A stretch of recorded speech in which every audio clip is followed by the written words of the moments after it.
Je voulais aussi revenir sur ce que j'ai entendu l'autre fois, parce que bon, il y a pas mal de gens qui disent qu'il y a beaucoup de gens qui sont anti-fête de Noël, anti-Noël, qui disent que voilà, ils veulent que ça s'appelle la fête de fin d'année. Alors évidemment, il y en a qui le veulent, bien sûr, évidemment, mais pas partout. Et puis voilà, dans la région Île-de-France, nous sommes actuellement ici. Les magasins, que ce soit n'importe quel magasin, il y a de la décoration de Noël partout. Les magasins sont remplis de déco de Noël. Donc, je suis pas tout à fait d'accord quand les gens ils disent qu'il y a des gens qui veulent absolument interdire Noël, tout ça. Bon, pas le monde commercial à ce sujet-là, en tout cas, de toute façon. Pas le système commercial, non.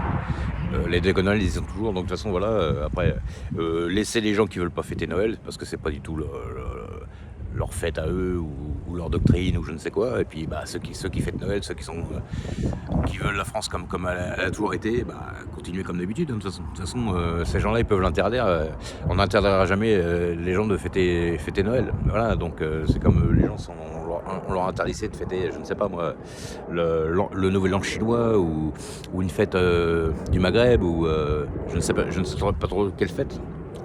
Vous avez beau l'interdire, les gens le feront quand même. Donc de toute façon, le sujet est clos déjà d'entrée. Forcément, vous allez avoir des gens qui sont absolument anti-Noël parce qu'ils considèrent que Noël est une fête catholique, une fête religieuse. Alors qu'à la base, c'est plutôt... Bon, c'est pas tout à fait... Ouais, enfin... Dans les anciens temps, c'était plutôt ça, mais c'était une fête de transmission. Dans le lointain passé, c'était un don des anciens par rapport aux plus jeunes. Voilà. Donc c'était une fête de transmission. D'ailleurs, c'était pas du tout commercial ni rien du tout Noël. Voilà, c'est après que c'est devenu commercial bien plus tard, avec le fameux Père Noël de Coca-Cola rouge. Donc voilà, mais à l'époque c'était vert, il était vert.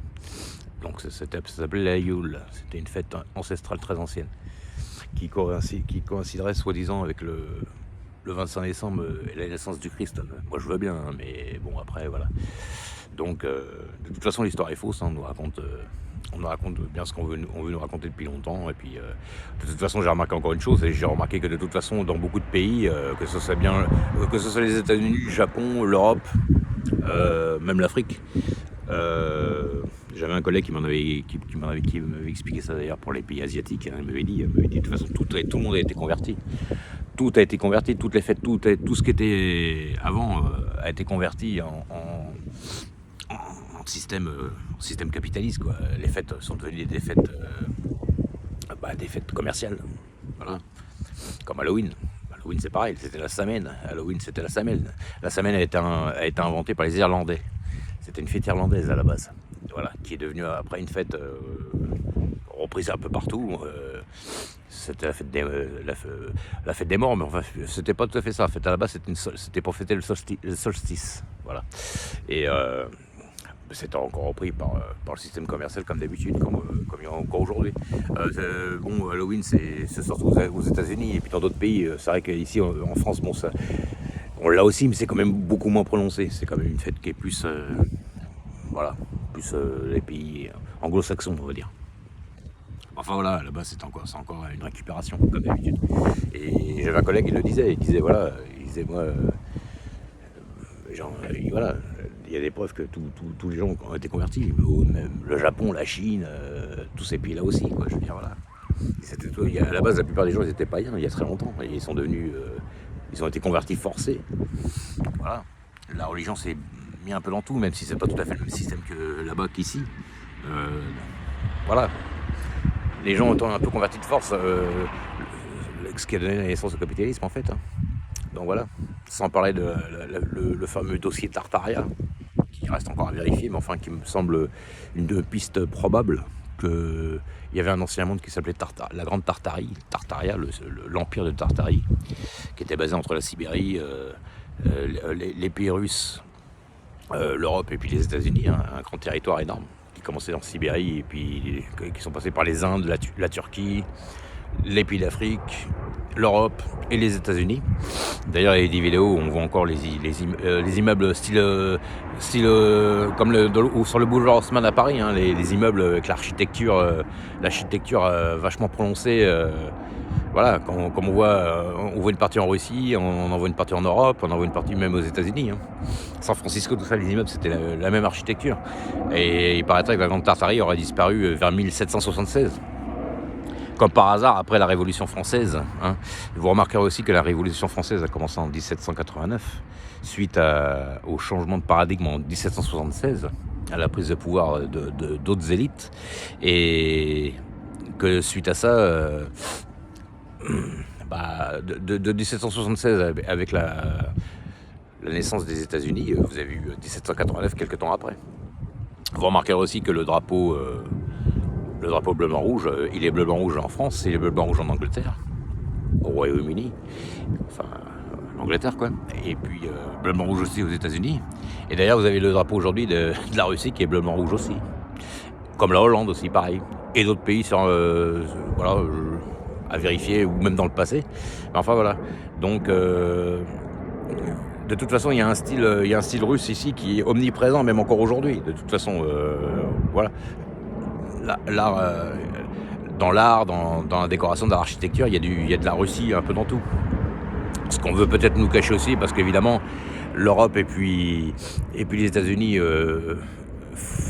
n'aiment pas trop la Russie, n'aiment pas trop les Russes. Parce que c'est un grand pays, c'est le plus grand pays du monde, et puis que c'est certainement des gens avec une doctrine inverse à la leur. Voilà. Donc bon. Et il y a quand même des preuves qui prouvent qu'à une certaine époque, tous les peuples du Caucase, c'est-à-dire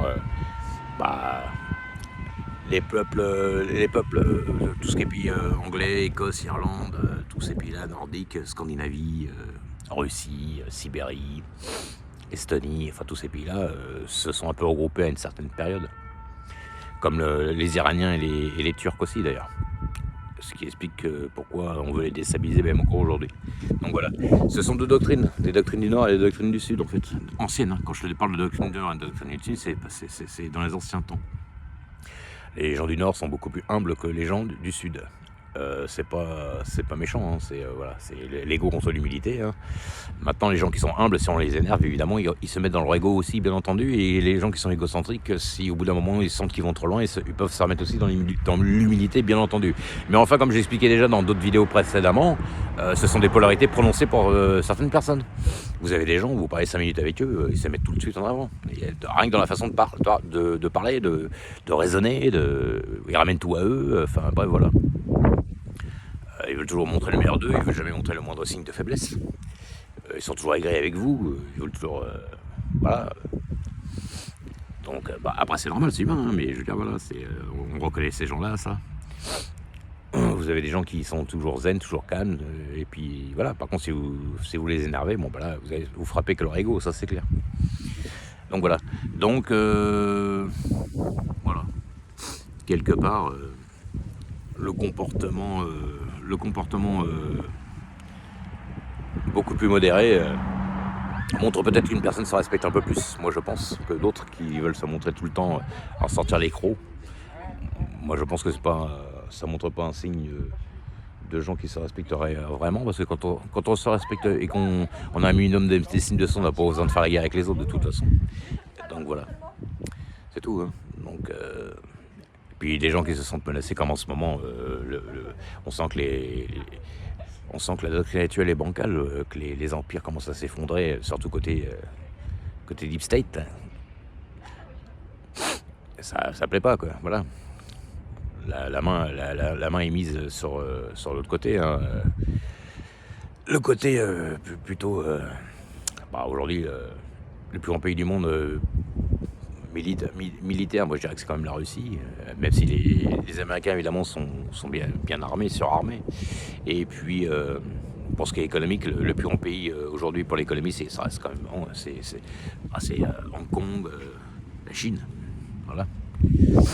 Donc voilà, et donc il y a une perte de vitesse américaine, et puis par rapport à ça, on veut nous faire gober tout et n'importe quoi. Mais enfin voilà, donc moi je pense qu'il y a une certaine partie de vérité, on nous a effacé le passé pour nous en inventer un autre, qui justifie peut-être aussi les actions d'aujourd'hui. Voilà. Celui qui arrange l'histoire à sa sauce, il peut avoir une certaine justification après de ce qu'il est, de ce qu'il représente. Voilà. C'est comme la conquête de l'espace que je parlais dans la vidéo avec Troy et Atlas. Personne n'était vraiment là-haut, à part quelques personnes qui sont la plupart du temps dans le système en plus. On peut vous faire croire n'importe quoi en vous disant voilà, là-haut, il y a ci, il y a ça, il faut qu'on aille voir absolument ce qu'il y a pour que les budgets soient votés et puis que les gens n'aient rien à redire sur le fait qu'il y a beaucoup d'argent, de milliards de dollars, de milliards d'euros ou autres monnaies qui soient utilisées pour aller voir ce qui se passe là-haut. Il y a beaucoup de choses à régler sur Terre. Quand vous entendez qu'il y a des gens qui vont là-haut pour casser les cailloux, alors que soi-disant de la Terre on peut déjà savoir un peu comment que le sol est constitué et qu'on a des caméras qui vont sur Mars, qu'on voit le sol martien même sur d'autres satellites, on a le droit de se demander pourquoi tout cet argent est dépensé. Donc voilà. Donc la conquête spatiale, pourquoi pas, l'univers immense avec d'autres planètes, d'autres habitants, d'autres mondes, pourquoi pas, mais c'est toujours pareil, il y a encore un dénominateur commun à tout ça, c'est que ça fait que les gens acceptent, votent le fait qu'il y ait d'énormément d'argent débloqué pour tout ça, la NASA, tout ça, donc voilà. Donc après, bon, évidemment, ça donne du travail aux gens, et puis ça fait travailler la recherche, tout ça, mais bon, voilà. Ça peut aussi servir aussi de justificatif à débloquer les fonds nécessaires pour aller là-haut. Donc voilà. Donc là-haut, on a tous entendu à l'école la formation, comment sont les planètes, tout ça, hein, mais on n'y a jamais été vraiment. Donc qui nous dit qu'il n'y a pas une planète même juste à côté de la nôtre, on n'en sait rien. Donc voilà. Donc moi je dis qu'il ne faut pas écouter tout et n'importe quoi, et puis il faut avoir surtout un recul sur tout ça, et puis essayer d'avoir une certaine logique. De toute façon on ne pourra pas tout savoir, hein. Mais enfin, vous avez des endroits où on voit... il y a des vidéos où on le voit très très bien, où on voit qu'il y a eu du remblai dans tous les sens. On voit que la Terre, à un certain moment donné, même si la date elle n'est pas précise, ils ont expliqué que c'était à peu près vers 1723 que ça aurait vraiment commencé. À peu près vers 1700, voilà, ça aurait commencé. Et qu'il y aurait eu un début, et puis qu'en 1776, ils auraient commencé à faire vraiment les actions... voilà, la Terre est recouverte de boue partout, à tous les niveaux, comme si ils avaient caché l'ancien monde d'avant, le monde antique, le monde médiéval, depuis qu'il y a eu les temps modernes, l'après Christophe Colomb, l'après 1492, quoi. Qui, je le rappelle, a découvert l'Amérique, mais enfin, soi-disant, parce que déjà, c'est pas tout à fait l'Amérique qui l'a découvert. Et puis, c'est pour ça que les Américains ont toujours froid, parce que Christophe Colomb les a découverts, hein. Mais en fait, 500 ans avant, les Vikings y avaient déjà été, et aussi les Asiatiques. Parce que les Asiatiques, les Chinois ont été aussi là-bas. Il y en a peu qui le savent. Voilà. Donc voilà, faut pas écouter tout et n'importe quoi. Et puis, la piste Tartaria reste une bonne piste à étudier aussi. Ça explique plein de choses. On voit bien que l'architecture n'est plus la même aujourd'hui qu'à l'époque, hein. On se demande même si c'est le même peuple qui a fait tout ça, parce que c'est un truc de dingue, quoi.